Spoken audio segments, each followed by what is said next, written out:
নমস্কার বন্ধুরা, আজকে আপনাদের সাথে রয়েছি টবে চিনেবাদাম গাছ।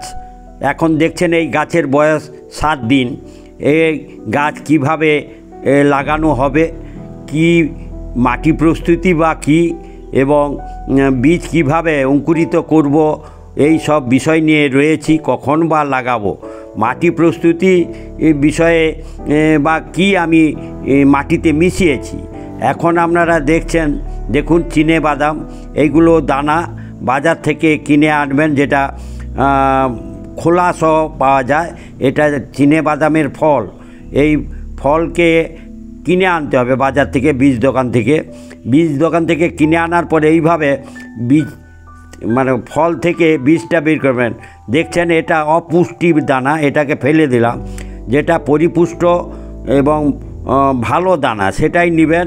এইভাবে ফল থেকে বীজগুলোকে সংগ্রহ করে এটা জলের মধ্যে ভিজিয়ে রাখতে হবে। দেখছেন আমি একটা পাত্রে জল নিলাম, অল্প পরিমাণ জল নিয়ে তাতে ভিজিয়ে রাখবো। কত সময় ভিজিয়ে রাখবো? প্রায় 10-12 ঘন্টা ভিজিয়ে রেখেছি। 12 ঘন্টা ভেজানোর পর জলটা এইভাবে ওখান থেকে বের করে দিলাম। বের করে দিয়ে এই দানাটা সরাসরি আপনারা মাটিতে বসাতে পারেন, আবার এটাকে অঙ্কুরিত করে বসাতে পারেন। আমি অঙ্কুরিত করব এই ভাবনা চিন্তা করছি। মাটিতে সরাসরি বসালে সময় একটু লাগবে, কিন্তু গাছ হবে, চারা হবে। আমি যে পদ্ধতি অবলম্বন করছি, যদি আপনি এই রকম করেন যে দানাগুলো জল থেকে ছেঁকে নিয়ে একটা পলিপ্যাকে এইভাবে জড়িয়ে নিলাম। জড়িয়ে নেওয়ার পর এটাকে সুন্দরভাবে আবদ্ধ করলাম। করার পর একটা সুতো, যে কোনো কাপড়ের টুকরো দিয়ে এইভাবে একটা সাদা কাপড়ের টুকরো বা যে কোনো কাপড়ের টুকরো, সে সাদা হোক বা রঙিন হোক, যাই হোক, সুতোর কাপড়ের টুকরো দিয়ে এইভাবে জড়িয়ে এটা ঘরের মধ্যে প্রায় 3 দিন রেখে দিন। 72 ঘন্টা রাখার পর দেখবেন যে দানা অঙ্কুরিত হয়েছে। আমি খুলে দেখাচ্ছি আপনাদের। দেখুন 3 দিন পর খুলে দেখাচ্ছি যে সেই পলিপ্যাকের ভেতরে থাকা দানাগুলো আস্তে আস্তে অঙ্কুরিত হবে। অঙ্কুরিত হলে দেখতে এই রকম হবে। আগে যে দানা ছিল তার থেকে একটু আলাদা। দেখছেন যে প্রত্যেক দানার একটা সুচালো ভাব, সাদা অংশ বেরিয়ে আসছে। যে এই যে দেখাচ্ছি আপনাদের, যে এই যে দানাগুলো, এর অঙ্কুরিত দানাগুলোই বসাবো। দেখছেন এইভাবে একটা সুচালো অংশ বেরিয়ে আসে। এটাই গাছের মূল হবে। এইটা মাটির নিচের দিকে রেখে লাগাতে হবে। এইভাবে দানাকে প্রথমে অঙ্কুরিত করে নিন। এবার আসুন বন্ধুরা মাটি প্রস্তুতির বিষয়। চিনেবাদাম যেটা দোআঁশ মাটিতে ভালো হয়। আমার মাটিটা দেখছেন বেলে মাটি। হ্যাঁ, তাছাড়াও আরও একটু বালি দিলাম, যাতে বেলে দোআঁশ মাটিটা ভালোভাবে হয়। যদি আপনার এঁটেল মাটি হয় তাহলে অসুবিধা নেই। আমি বালি হয়তো কম দিয়েছি, আপনি 50% বালি 50% গার্ডেন সয়েল দিবেন যদি মাটিটা এঁটেল হয়। তারপর দিচ্ছি যেটা দেখুন কালো রঙের, এটা গুঁঠেকে ভিজিয়ে রেখেছিলাম। গুঁঠো ভেজানো পর সেটাকে গুঁড়ো করেছি, যেটা কাউ ডাং।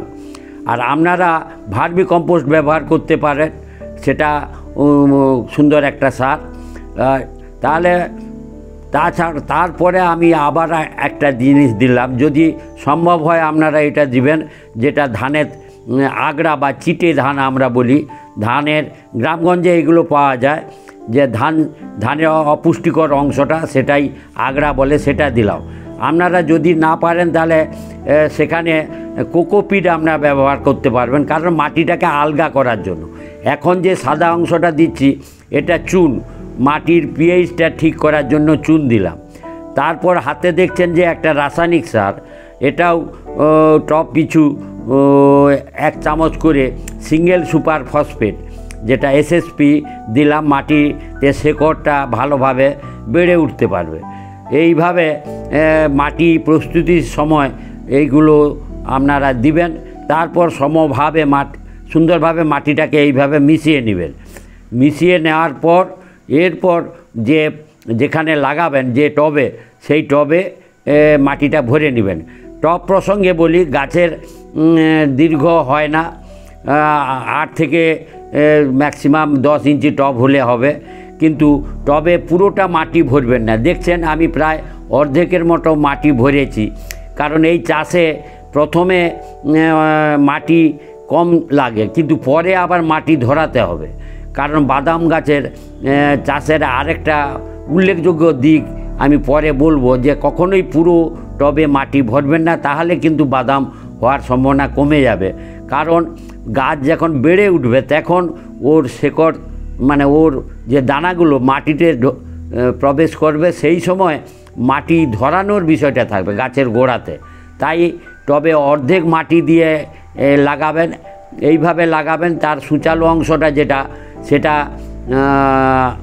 সাবধানতার সঙ্গে করবেন। প্রথমে টবের মাঝ বরাবর এইভাবে আঙুল দিয়ে একটু চেপে গর্ত করে নেবেন, ইঞ্চি 1.5-2, তারপর আস্তে আস্তে একটা করে চারা বীজ আস্তে আস্তে করে রাখবেন। বীজ রাখার সময় সাবধানতা নেবেন, কখনো চাপ দিবেন না, হালকা করে রেখে দেওয়া, এবং সেটা টব পিছু আমরা আকার আকৃতি অনুযায়ী 2, 3 বা 1টাও লাগাতে পারেন। আমার টবের উপরের পরিধিটা বড় হওয়ায় আমি মাটিটা অনেকটাই নিয়েছি, এবং এটা 10 ইঞ্চি টব, ফলে 4টা করে গাছ বসাচ্ছি। যদি টবের সাইজ কম হয় তাহলে গাছটা বসাবেন কম, মানে দানাটা বা বীজটা কম দিবেন। আমি প্রত্যেক টবে 4টা করে দানা দেওয়ার পর তারপরে ওই মাটিটাই আবার ভরিয়ে দিলাম। এরপর এটা জল দিয়ে দেওয়ার বিষয়টা থাকবে, পরিমাণ মতো হালকা করে জল দেওয়া, এবং রৌদ্রযুক্ত জায়গায় রেখে দেওয়া, এবং উপরে একদিন ছাড়া খুব অল্প পরিমাণ জল দেওয়া। যেটা এইভাবে যদি আপনারা পরিচর্যা করেন 4 থেকে 5 দিনের মধ্যে দেখবেন যে অঙ্কুরিত হয়ে চারা বেরিয়ে আসছে। আর প্রথমে বলেছিলাম, যদি এই অঙ্কুরিত হয়ে চারা বেরিয়ে আসছে, দেখুন এই যে চারা বেরিয়েছে, যেটা সপ্তাহখানিকের গাছ, 1 সপ্তাহ বয়স এই বাদাম গাছের, এখনও বেরাচ্ছে মাটি থেকে, দেখছেন। আর যদি আপনারা সরাসরি অঙ্কুরিত না করে সরাসরি বসান, যদি অঙ্কুরিত না করে সরাসরি বসান, সেক্ষেত্রে হয়তো 10 দিন সময় লাগবে, ওই মাটিতেই থাকবে। জল দেওয়ার বিষয়টা লক্ষ্য নজর রাখবেন। অবশ্যই রৌদ্রযুক্ত জায়গায় রেখে পরিচর্যা করতে হবে, কারণ রৌদ্র এই গাছে বিশেষ প্রয়োজন। অঙ্কুরিত হওয়ার সময় রৌদ্র অবশ্যই দরকার, তাই রৌদ্রযুক্ত জায়গায় রেখে করবেন। আর তারপরে এর উল্লেখযোগ্য পরিচর্যা বিষয় নিয়ে পরে শেয়ার করব। আর লাগানোর সময়টা প্রসঙ্গে প্রথমে বলা উচিত ছিল, আমি শেষে বলছি, যেটা ফেব্রুয়ারির 15 তারিখ থেকে মোটামুটি 28শে ফেব্রুয়ারির মধ্যে, মার্চের শুরুর আগে ফেব্রুয়ারি মাসেই এই লাগানোর বিষয়টা করবেন। আর বন্ধুরা, ভিডিও দেখার জন্য অসংখ্য ধন্যবাদ।